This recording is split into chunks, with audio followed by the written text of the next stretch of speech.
você aqui nessa conversa da Ilha Museu e eu queria que você se apresentasse. Como você gostaria que as pessoas te conhecessem? Eu sou Heloísa Lourenço dos Santos, né?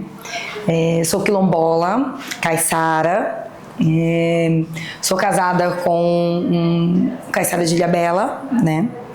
E tenho 2 filhos. Eu sou mãe atípica também, né, dos meus filhos. E sou filha de duas pessoas super especiais, líderes de uma comunidade no quilombo de Caçandoca, e que fizeram diferença na questões de direitos para os quilombolas e para os negros no nosso país. Então, assim, eu tenho muita honra quando eu falo sobre os meus pais, né? Agora, sobre minha pessoa profissional, né, aqui dentro da Ilhabela, eu neste momento estou, né, porque eu não sou, né, estou como diretora de Patrimônio Histórico e Cultural, né, a gente está fazendo um trabalho de resgate cultural dentro da ilha, de também, não só a questão do resgate dos ancestrais, mas o resgate do atual, que acontece em vários lugares da ilha, mas as pessoas não têm acesso. Então isso também para mim eu considero como um resgate, a gente trazendo tudo para cá, para a Fazenda do Engenho, onde é um prédio que faz parte da nossa história, né? Mesmo sendo um prédio colonial, mas a gente sabe que os escravizados passaram por aqui, né? E além do mais, de ser uma terra dos nossos originários, né, dos indígenas. Então, assim, eu tô num setor com muita honra mesmo, e trabalhando com muito carinho, às vezes muito mais até com o emocional, com o coração, do que a parte intelecto, né, esse cuidado que eu tô tendo com esse cargo. Mas, fora isso, eu sou EQED, Macota, EQEBEJO, meu cargo dentro do terreiro. Pelas nossas informações que a gente tem, quando a gente faz uma curadoria de questões de terreiro, é um dos terreiros maiores que a gente tem na ilha, né? É um patamar de 3 terreiros maiores, esse é um dos maiores, que também tem uma quantidade de filhos. É um terreiro misto. A gente toca para candomblé, candomblé queto, que é Ilê, o Moguian Atioiá, e para Umbanda, que é a aldeia Tupinambá, né? O caboclo Tupinambá. Então, assim, a gente veio do queto de Voneinha, Nana de Bruquê, né, que é uma pessoa muito contemplada também nacionalmente, né? E além disso, tem mais coisa. Eu faço parte de várias outras diretrizes dentro da Ilhabela e fora da ilha. Aqui na Ilhabela ajudo muito o Fórum de LGBTQ+, Fórum de Comunidades Tradicionais, né? Fórum do Conselho do Direito das Mulheres. Então, a gente vai contribuindo com várias outras coisas também, né? Sempre estamos nos apoiando. Eu queria que você comentasse, falasse para nós da importância desse registro, da importância da documentação e da importância de se fazer cada vez mais conhecida a presença negra no litoral norte de São Paulo. Sim. Aqui na ilha a gente ainda tem algumas coisas que tem que passar algumas etapas, né? A gente não tem o reconhecimento do território, né? Isso a gente está conversando com a administração, com o prefeito, né? O prefeito Antônio Colucci, a gente conversou sobre isso, ele entendeu, ele falou, realmente, Elô, expliquei toda a situação, todas as causas, é uma pessoa que eu tenho acesso, e ele quer entender, ele quer, isso também dentro do município está sendo muito legal, por isso que o trabalho está fluindo, né? Quando a gente tem uma pessoa que quer entender sobre o seu povo, e aí a gente tem esse problema da questão do territorial, a gente não tem um reconhecimento como quilombola indígena dentro de Ilhabela, isso nunca foi buscado, né? Nem pelas pessoas, porque os moradores não tinham esse compreendimento. Foi numa época de embranquecimento do nosso país e a ilha foi meio que esquecida nessa época, né? E aí ficou só a colonização dos caiçaras.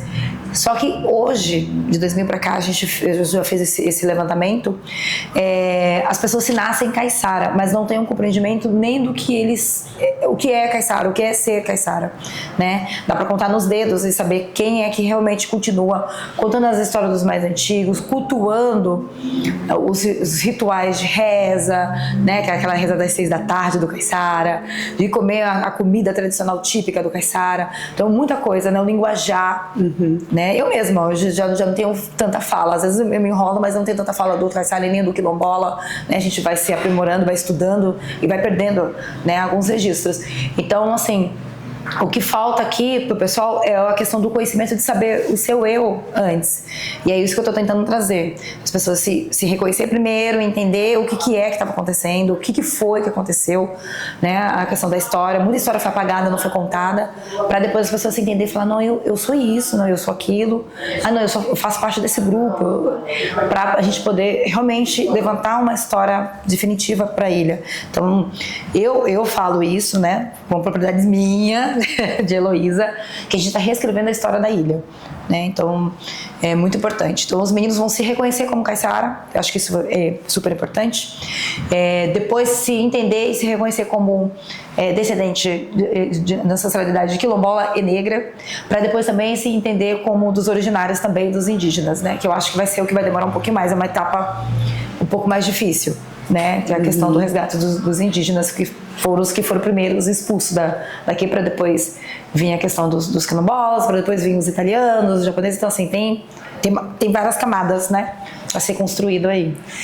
Elô, vamos ir pro quilombo da Caçandoca, porque realmente você falou, seus pais, né, são líderes e símbolos, né, de uma história de resistência e importante sobre isso. Eu queria que você falasse, você cresceu no quilombo da Caçandoca, como é que foi a sua infância, tendo, né, essas referências tão importantes?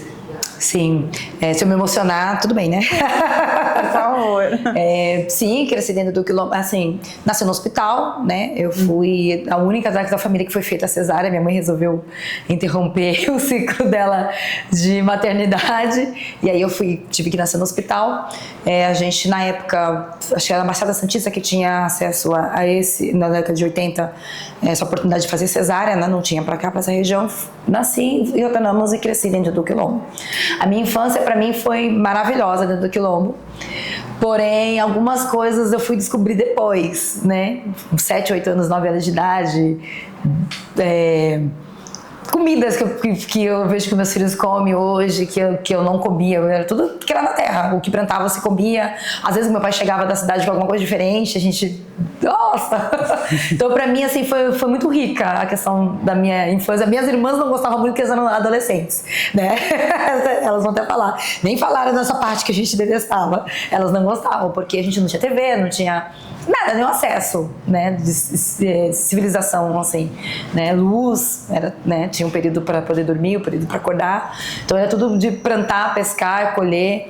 Meu pai era marinheiro na época particular, então ele viajava muito com os patrões dele, ficava 3, 4 meses fora viajando, dando voltas, e a gente ficava sozinha no meio do mato lá, mata fechada mesmo, a gente morava no Saco da Raposa. Era eu, minha mãe e minhas 2 irmãs, Eliane e Elaine, então ficava nós 4, nós que tinha que caçar, nós que tinha que se virar, plantar e colher, para poder a gente se manter. Mas assim, voltando a falar sobre a questão do quilombo, preciso voltar só um pouquinho na história dos meus pais antes de eu nascer, né? Porque eu nasci na década de 80. Os meus pais, o meu quilombo foi invadido na década de 60. Eles eram jovens e quando invadiram a imobiliária, militarismo na época, sabe? Quando meu pai conta, eu fico imaginando, como depois eu tive acesso àquela novela Senhora do Destino, sabe? Aquela confusão, leva a família pra cá e pra lá, e eu fico imaginando como se fosse isso, porque foi isso que aconteceu. Botaram fogo nas casas, botaram famílias em caminhões baú e foram distribuindo pela Baixada Santista, pelo Rio de Janeiro, Minas Gerais. A nossa família foi parar em Minas Gerais, algumas foram exportadas para fora do país. Foi assim, foi espalhando todo mundo. E o meu pai, a família dele parou em Ferro Bolt, da minha mãe em Itapema, na Baixada Santista. Depois, com o tempo, se reencontraram ou no barco de pesca, ficaram na rua, claro, nas primeiras noites. Depois as pessoas foram abrigando eles, porque com a canoa de volta, então sempre tiveram acesso a Santos, né? Aquela de passar em cada comunidade para pegar os peixes, balaios, tecido para vender em Santos, então todo mundo se conhecia, né? Pelo menos por um período. Então eu sabia que as famílias estavam ali, porque não tinha essa tecnologia que tem hoje de avisar, né? E aí eles foram resgatados por algumas famílias, foram se mantendo até conseguirem se organizar. E com o meu tempo, a minha avó Benedita entrou com um pedido, foi atrás de justiça, claro, não sem nenhum letramento, sem alfabetização, né, do jeito que eles poderiam. Ela foi atrás de direitos, foi enganada por alguns advogados, perderam dinheiro, foi atrás de primos e foram reconstruindo todo mundo e montaram uma base, não era bem uma associação ainda, né, vamos dizer que hoje em dia seria uma comissão para se organizar. E aí meu pai, por ser o do meio mais novo da turma, porque naquela época tinha 9, 10, 11, 12 filhos, né? Ele se interessou por isso, né? E meu pai também estudou com padres, então ele tinha um acesso melhor à questão de educação, de entender, de compreender, de direitos. E os padres falaram, vamos te ajudar. E ele foi em busca de saber onde foi parar as famílias.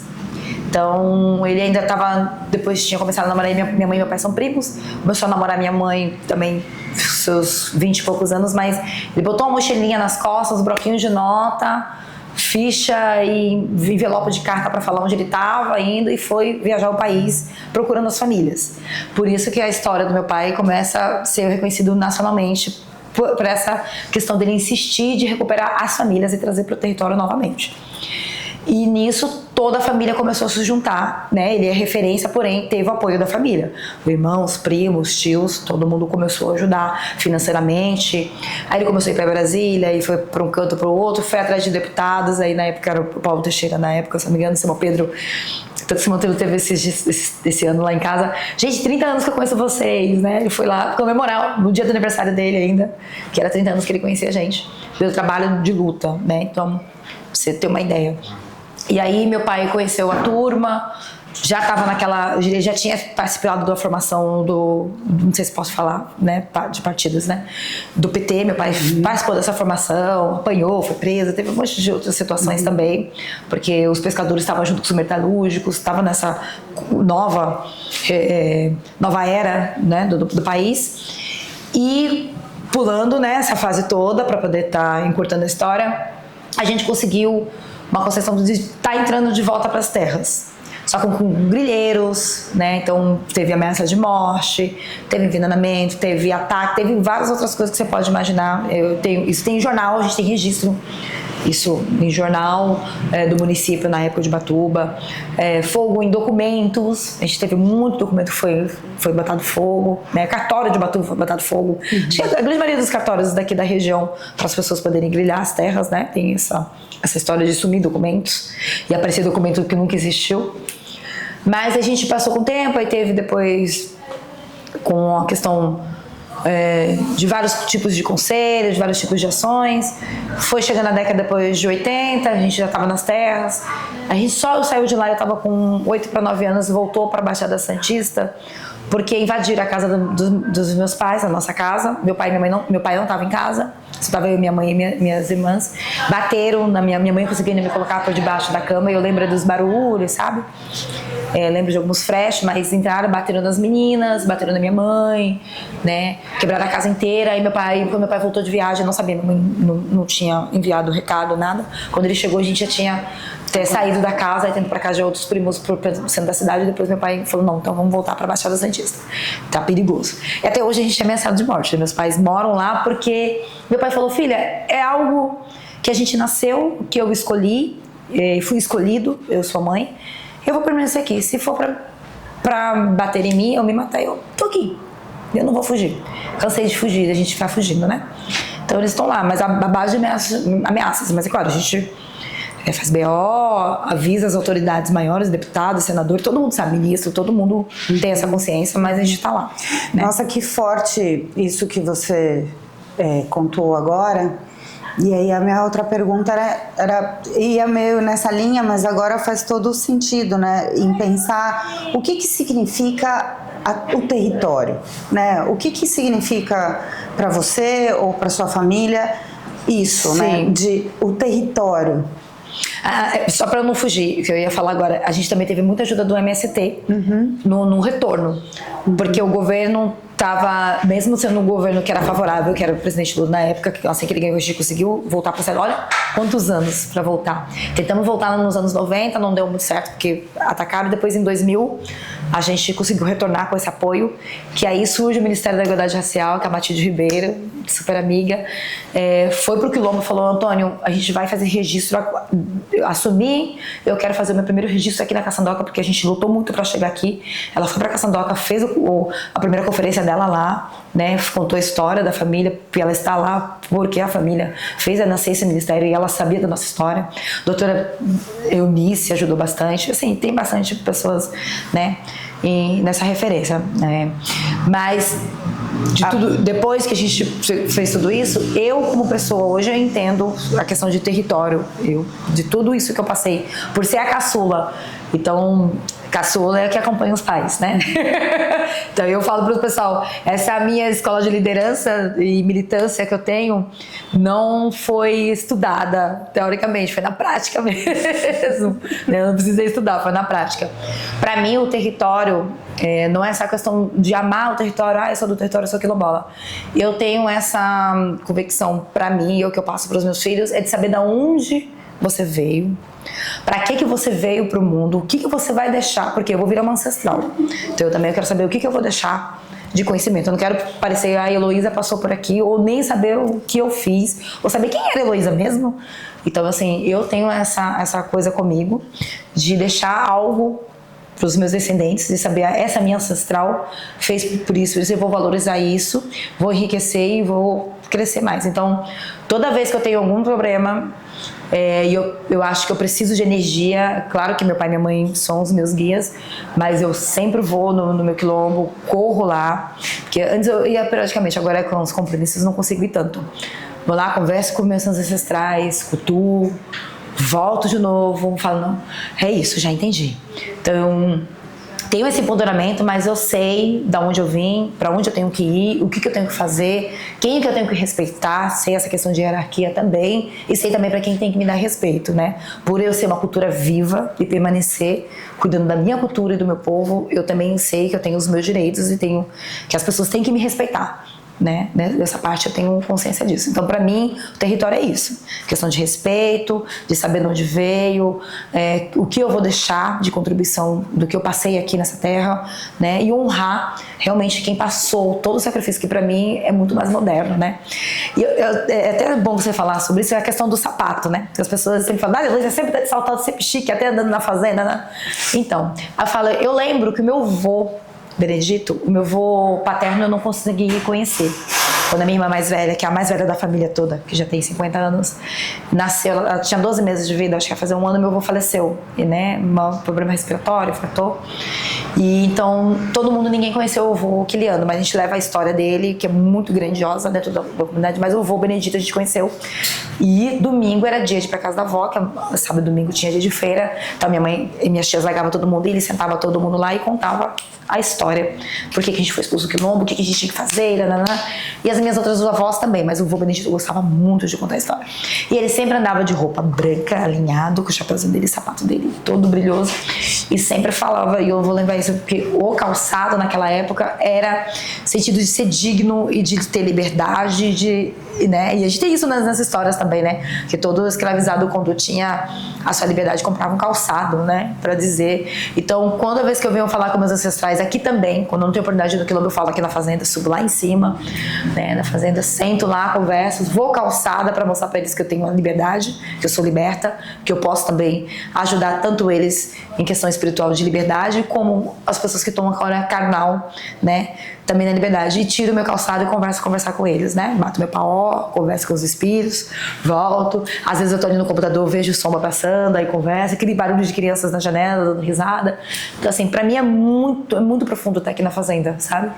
E eu sinto isso toda vez que eu tô andando pelos cantos. O pessoal, eu me assustei quando eu falei, eu vi que tem um... Você viu isso? Eu falei, fazer o quê? Deles estão aí, né? Então eu tenho isso. Simbologia que você falou agora, toda vez que eu te ver, eu vou ficar reparando então, o meu sapato Você tá dando salto alto. Eu na fazenda, eu falei, eu sou liberta, então eu estou usando o sapato alto. Eu sei onde eu tenho que tirar o sapato.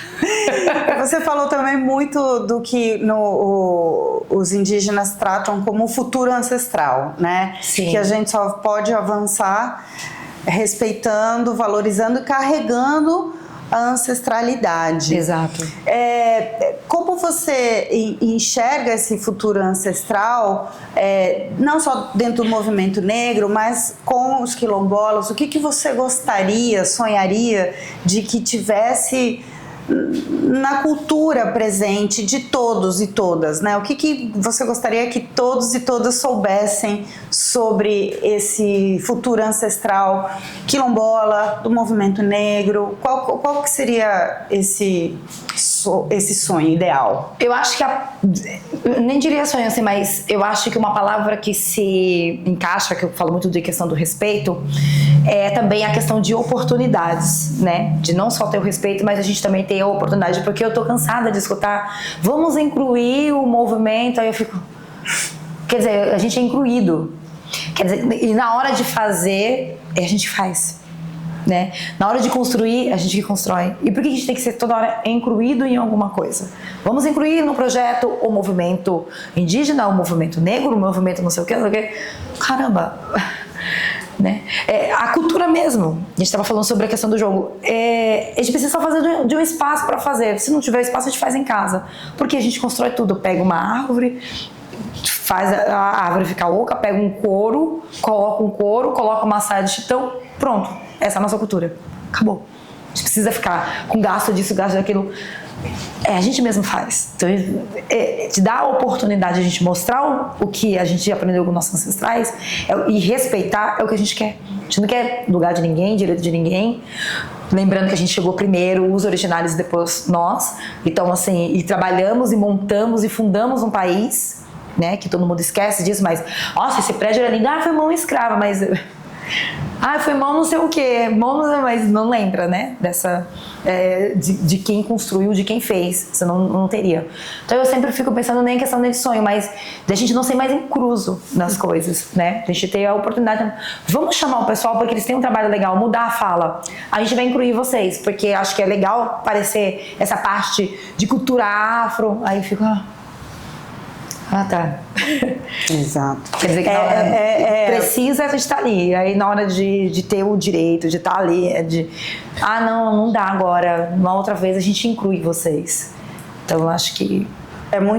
eu vejo muito, eu participo, né, de alguns coletivos de mulheres principalmente, e a gente tem o grupo de trabalho, né, de mulheres negras na ciência, dentro da Liga das Mulheres pelo Oceano. E uma das coisas muito importantes que a gente trabalha lá, né, que a gente luta, que vai, acho que de encontro do que talvez seja o que você tá dizendo, que eu não quero estar aqui para falar o que é ser uma mulher negra. Eu sou uma pesquisadora, eu estou aqui para falar sobre corais, eu estou aqui para falar, então... a inclusão tem que ser completa, né? Com todas as pessoas e todas as potencialidades das pessoas, né? Aqui a gente está nesse lugar que conta uma história, né? Principalmente aqui do litoral norte, do que aconteceu, né? Dessa ancestralidade.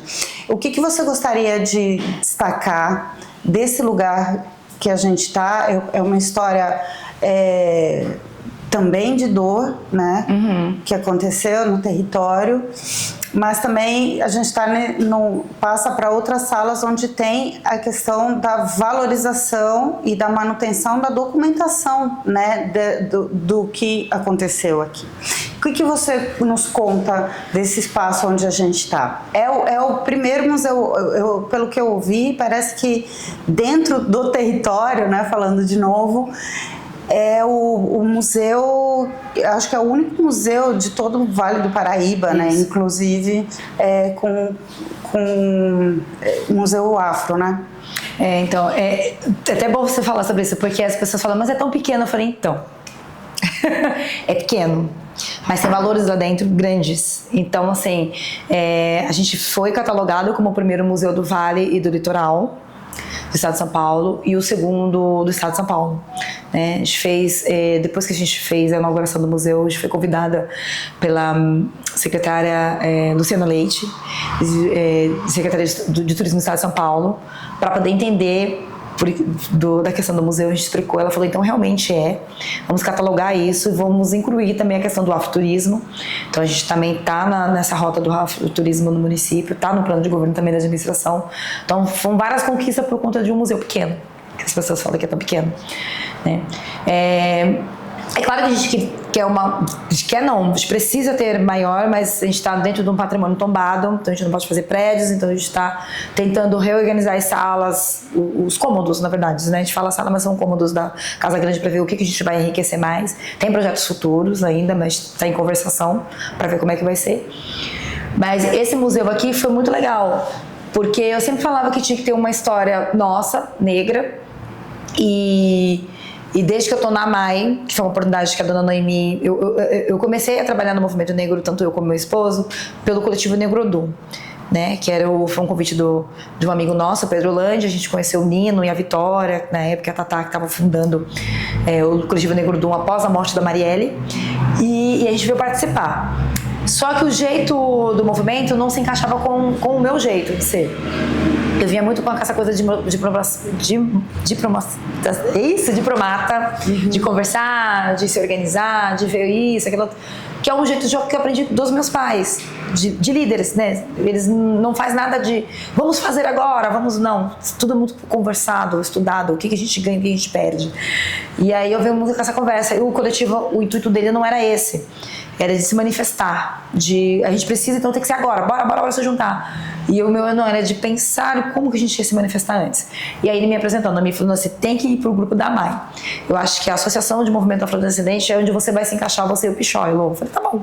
Então eu e meu esposo migramos, e tinha pouco tempo que eles tinham perdido a nega Malu, que ajudava a dona Noemi muito fortemente nas coisas.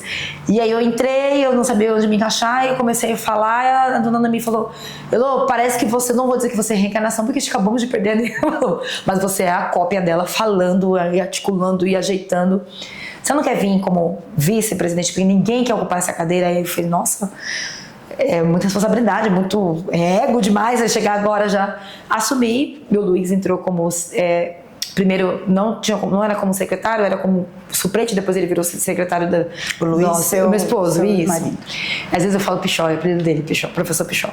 E aí a gente se incluiu nesse grupo e começamos a fazer. E aí a dona Noemi falava que ela tinha um sonho de falar sobre o povo que ajudou a construir a história da ilha, mas de quando ela chegou da ilha em diante, pela escola de carnaval, pelo movimento negro, mas ela não contava muito dos antigos, e a minha vivência era falar sobre os antigos, porque o Quilombo só fala, a gente pensa no futuro, mas primeiramente fala sobre os ancestrais, para depois a gente poder falar dos mais jovens.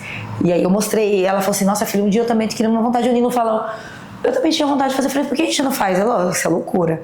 Aí começando isso, aquilo outro, tem uma questão política, aí começando a conversar, vamos fazer. E aí lá tinha um espaço, o Plácido ajudou a gente a escolher um espaço debaixo da Casa Grande.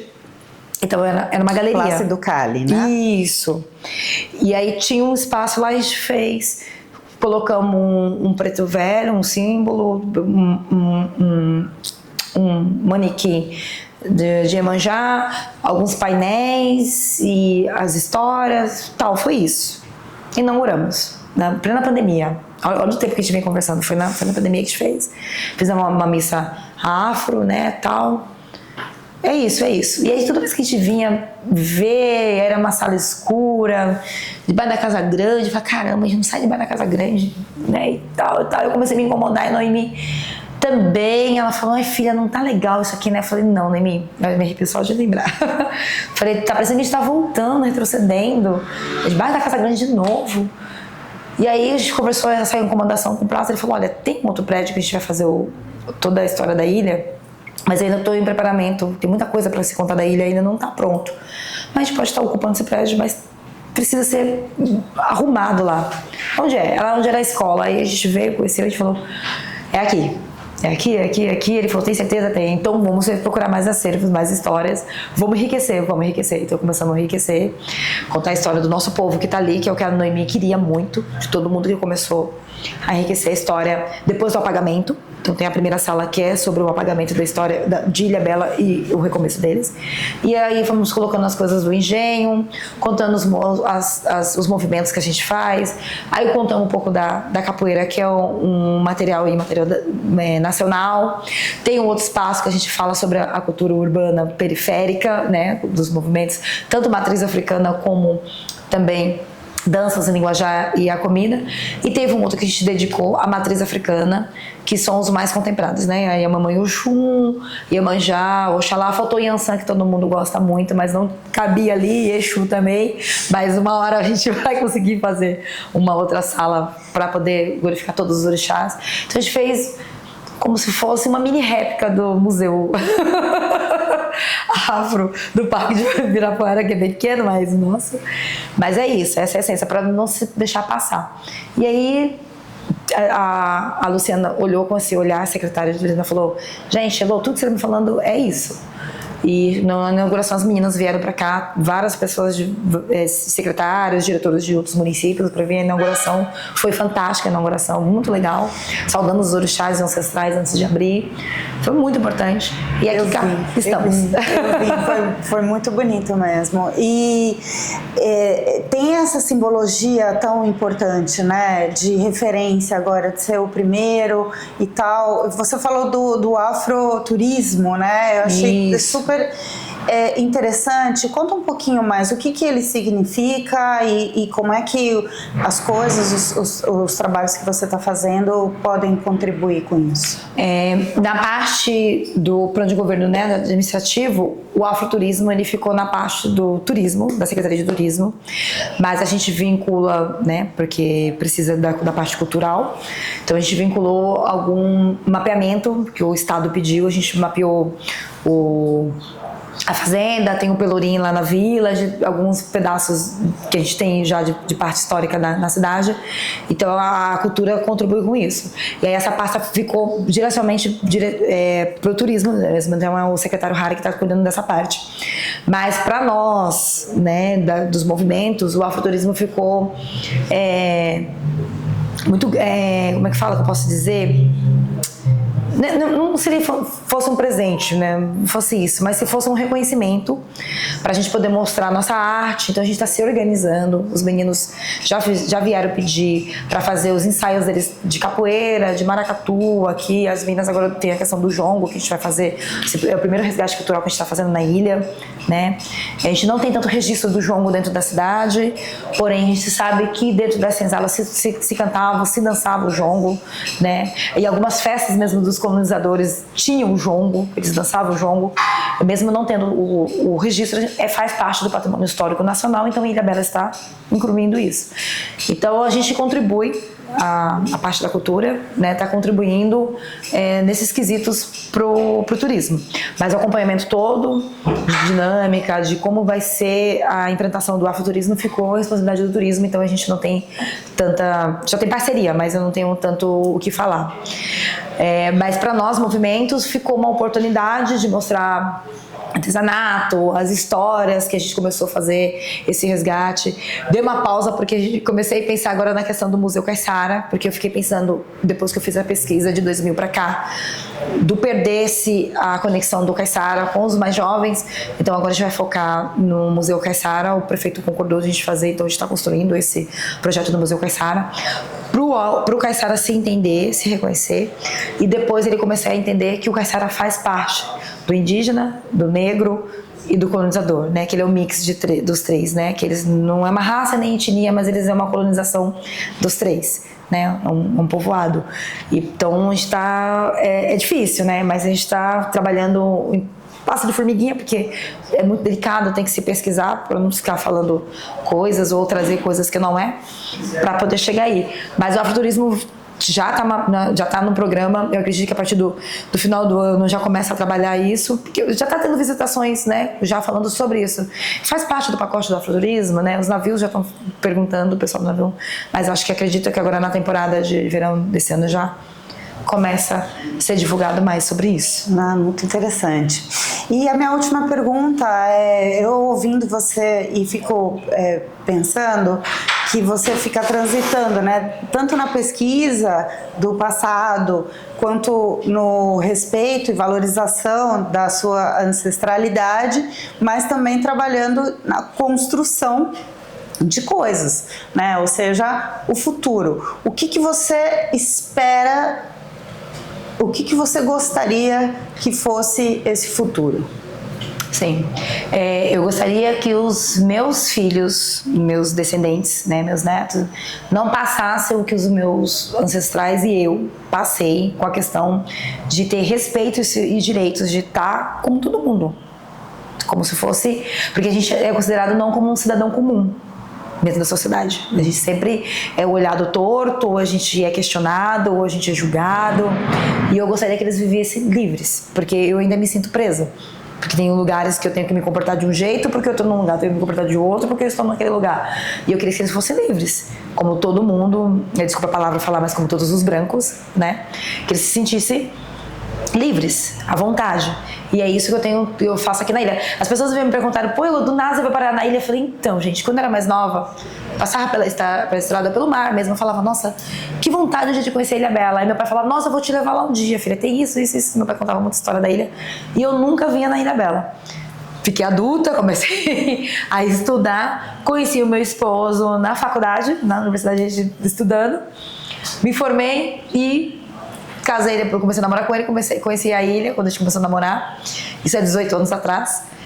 E vamos conhecer as famílias? Vamos. Aí ele falou, como meus avós são vivos, não é melhor trazer seus pais para conhecer a minha família do que a gente levar para lá, né? Levar os idosos? Tá bom, então meus pais vêm, porque é mais fácil para eles e minhas irmãs. E o avô dele já sabia que que eu era do Quilombo da Caçandoca. Ele já tinha falado várias histórias da Caçandoca, o avô dele, o seu Zé Rosa. Tanto que o seu Zé Rosa não era muito comunicativo com os namorados dos netos. E eu ficava na casa dele toda hora, porque eu ficava falando sobre os meus ancestrais e ele gostava, porque ele também contava as histórias das canoas e tal. Mas aí aconteceu uma coisa muito legal. Quando ele conheceu o meu pai, ele ficou paralisado, se emocionou. Meu pai ficou assim, e começamos a conversar ali na sala. E aí ele falou, por acaso você é algum parente do Quiliano, Claudiano? Me falha a memória agora, eu não lembro direito.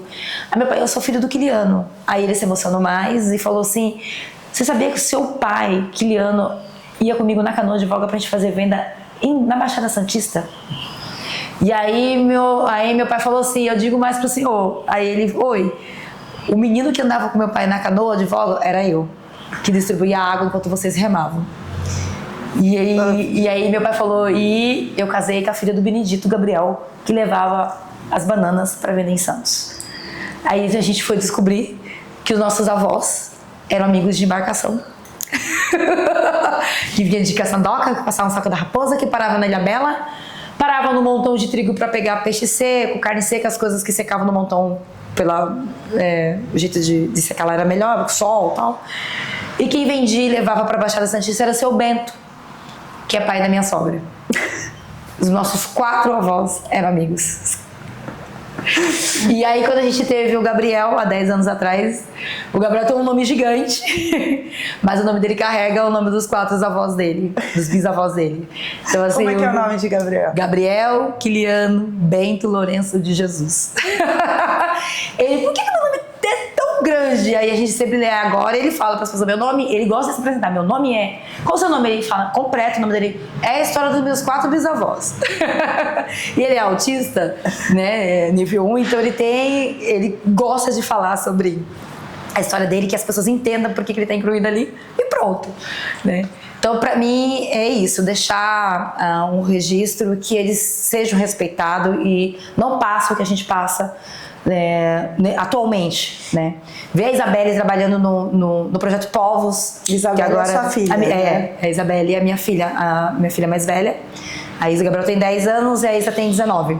E ver a Isa trabalhando no projeto Povos, que ela faz parte do Povos 2, que ela está mapeando atrás da ilha, que é um projeto... Vamos dizer que é um edital, né? Do projeto que o Fórum de Comunidades Tradicional, para mim, virou uma instituição. É um fórum, para mim, virou instituição, assim, do meu olhar de como cresceu. Que é um projeto que o meu pai, minha mãe, com os mais velhos nossos, Ontem foi aniversário do fórum. Há 18 anos atrás pensaram, mas bem antes, né? Porque eles já se conheciam, para até virar um órgão mesmo, virar um fórum. Há 18 anos atrás, mas já se conheciam, já se conversavam de se autoajudar. Ubatuba Paraty, Angra, vamos se resolver a gente, porque ninguém tá ligando pra eles, se começaram a resolver. E virou esse gigantesco que o fórum é, que tá se espalhando e todo mundo quer em todos os lugares, já foi pra fora agora também, né? Foi fazer um conteúdo internacional. Não vou falar muita propriedade do fórum, porque eu fiquei afastada, eu faço parte da cozinha tradicionais, mas eu vou mais pra poder participar da cozinha e acabo nem cozinhando, eu fico conversando com as mais velhas. Pra lá, pra cá, perguntei pra ele, mas sua mãe fazia isso? Eu fico lá olhando o prato de cada uma e é muito legal. E carrego coisa, porque sou mais nova, então eu tenho que carregar coisa delas. Heloísa, pega isso aqui, Heloísa, pega lá no alto. Mas eu de vez, Isabelle, fazendo esse trabalho no Povos, e ela fala, nossa mãe, lá atrás da ilha tem isso parece muito com a história que o vovô contava lá no Quilombo, né? E pra mim tá sendo muito legal, porque não é eu que tô falando pra ela tá vivenciando isso e trazendo pro vovô, liga pro vovô e liga, vovô, pelo amor de Deus, me responde agora, como é que foi aquele negócio pra mim poder colocar aqui? E aí ela liga pro meu pai e pra minha mãe, então pra mim tá sendo magnífico, né? Então é isso que eu quero, que eles se auto-reconhecem falando, eu faço parte daqui, não ficar incluindo, sem incluso, né? É fazer parte. Então é isso que eu penso. Obrigada, Elô.